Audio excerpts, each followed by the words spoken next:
कृष्णा, राधे राधे। माना जाता है कि जिस घर में लड्डू गोपाल मौजूद होते हैं वहाँ कभी भी विपत्ति नहीं आती है। साथ ही वहाँ सुख शांति का माहौल कायम रहता है।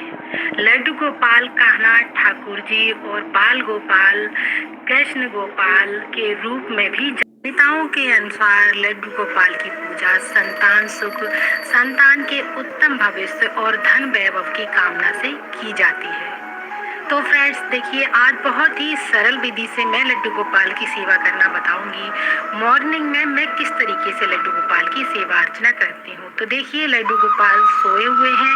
मैंने उनको ताली बजाकर या फिर घंटी बजाकर आप अपने लड्डू गोपाल को जगा सकते हैं। मैंने यहाँ पर घंटी बजाकर लड्डू गोपाल को जगा दिया है। आप लयबद्ध ताली बजाकर 3 बार ताली बजाकर लड्डू गोपाल को उठा सकते हैं। उठाने के बाद में सबसे पहले मैं लड्डू गोपाल को जल पिलाती हूँ, क्योंकि पूरी रात के सोए हुए हैं लड्डू गोपाल और उनको प्यास लगेगी। तो देखिए, जल में एक तुलसी दल अवश्य डाल लीजिएगा। उसके बाद में मैं दूध का भोग लगाती हूँ। तो अभी गर्मियाँ हैं तो मैं हल्का सा गुनगुना दूध लेती हूँ, ना ज़्यादा गर्म ना ज़्यादा ठंडा। तो दूध पिलाने के बाद में लड्डू गोपाल को मैं मुँह साफ करके रुमाल से उनको बिठा देती हूँ और बाकी की मैं पूजा की तैयारी कर लेती हूँ। तो देखिए, इस तरीके से पहले ही मैं रुई की बाती बनाकर एक डब्बे में रख लेती हूँ, जिससे मुझे सुबह की पूजा करने में आसानी रहे। तो एक बाती लेकर और दीपक में रख लेती हूँ। मैं पूजा के बर्तन साफ कर लेती हूँ लड्डू गोपाल को उठाने के बाद में। उसके बाद में देखिए, लड्डू गोपाल का सारा सामान मैं पूजा के मंदिर के पास ही रखती हूँ, जिससे मुझे ज़्यादा इधर उधर भागना ना पड़े, तामझाम ना करना पड़े। तो इस तरीके से जिस भी बर्तन में आप लड्डू गोपाल को स्नान करा रहे हैं उसमें स्वास्तिक या ओम बनाकर आप तुलसी दल रखकर भी लड्डू गोपाल को स्नान करा सकते हैं। पहले उनके चरणों पर जल डालिएगा, उसके बाद सादा जल से मैं लड्डू गोपाल को स्नान करा दूंगी। तो देखिए, अभी गर्मियां हैं तो मैं सादा जल से लड्डू गोपाल को स्नान करा रही हूँ, और जब सर्दियां होती हैं तो मैं हल्के गुनगुने जल से लड्डू गोपाल को स्नान कराती हूँ।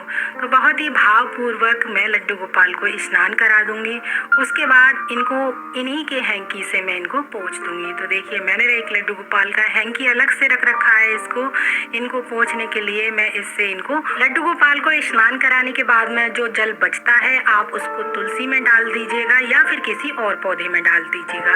तो देखिए, आज संडे है। संडे के दिन तुलसी में जल नहीं डाला जाता है और ना ही तुलसी दल तोड़े जाते हैं। तो ये आप किसी और भी पौधे में तुलसी दल डाल सकते हैं। तो देखिए, मैंने लड्डू गोपाल को बहुत ही अच्छे से मैंने इनको पोंछ दिया है, क्योंकि पोंछना बहुत ज़्यादा ज़रूरी होता है। क्योंकि जहाँ पानी रह जाएगा, जल रह जाएगा, लड्डू गोपाल वहाँ पर काले पड़ जाएंगे, यानी काले काले धब्बे हो जाएंगे। तो मैं लड्डू गोपाल का जो भी श्रृंगार है पहले से ही निकाल के रख लेती हूँ, जिससे मुझे जल्दी से आसानी हो लड्डू गोपाल को पहनाने में। तो देखिए, मैं लड्डू गोपाल को पोशाक धारण कराती है। गर्मियाँ हैं तो ज़्यादा हैवी पोशाक नहीं पहनाऊंगी, और सारी पोशाकें मैं घर पे ही बनाती हूँ लड्डू गोपाल की। तो देखिए, मैंने लड्डू गोपाल की बिग भी लगा दी है, उनको मुकुट लगा दिया है, और उनके कानों में उनके कुंडल भी पहना दूंगी, मैं टॉक्स पहना दूंगी। तो देखिए, लड्डू गोपाल मेरे कितने सुंदर लग रहे हैं, बहुत ही प्यारे लग रहे हैं। उनकी बंसी दे दूंगी। और देखिए, अभी जो मौसम चल रहा है बारिश का चल रहा है, क्योंकि अलग अलग तरीके की अजीब अजीब सी स्मेल आती है। तो देखिए, इत्र की सेवा आप लड्डू गोपाल को अवश्य दीजिएगा। हल्का सा ही लगाएं, चाहे इत्र आप अवश्य लगाइएगा। अगर इत्र नहीं है आपके पास तो थोड़े से पुष्प लाकर लड्डू गोपाल के आसपास अवश्य रखिएगा, जिससे उनके आसपास का जो वातावरण है वो बहुत ही सुगंधित रहे, खुशबूदार रहे। तो देखिए, लड्डू गोपाल को मैंने श्रृंगार करने के बाद उनको आईना शीशा भी दिखा दिया है, क्योंकि उनको भी लगे कि मेरी मैया ने मुझे कैसे तैयार किया है, मैं अच्छा लग रहा हूँ या नहीं लग रहा हूँ। तो देखिए, मेरे लड्डू गोपाल को उनका श्रृंगार बहुत अच्छा लगा। उसके बाद हम कर लेते हैं पूजा आरती की तैयारी। तो मैंने प्लेट यहाँ पर लड्डू गोपाल को उठाने के बाद में ही पूजा की तैयारी कर ली थी। तो देखिए, मैंने यहाँ पर एक घड़े में जल रख दिया है, और भोग में आज मैं लड्डू गोपाल को किशमिश का ही भोग लगाऊंगी, क्योंकि आज मेरे पास फ्रूट नहीं है। तो इसलिए ड्राई फ्रूट तो हमेशा ही घर में रहते हैं, और उसमें भोग लगाने के बाद में आपको तुलसी दल अवश्य रखना है। तो देखिए, मैंने फूल भी रख दिए हैं। मैं फूल 2-3 दिन के ला करके फ्रिज में ही रख लेती हूँ, और अपनी पूजा जब भी करती हूँ लड्डू गोपाल की या फिर बाकी के देवी देवताओं को मैं फूल अर्पण कर देती हूँ। तो देखिए, हम चंदन तिलक, रोली तिलक कर देंगे। उसके बाद में हम करेंगे पूजा आरती। तो इस तरीके से मैं मॉर्निंग की पूजा आरती करती हूँ हर रोज लड्डू गोपाल की, यही सेवा है मेरी। तो देखिए, कुछ लोग बोल रहे थे कि मॉर्निंग रूटीन भेजिएगा, किस तरीके से आप सुबह की पूजा आरती करते हैं, लड्डू गोपाल की सेवा करते हैं। तो छोटा सा यही सा सब कुछ है। मैं लड्डू गोपाल की भावपूर्वक इसी तरीके से हर रोज की पूजा अर्चना करती हूँ।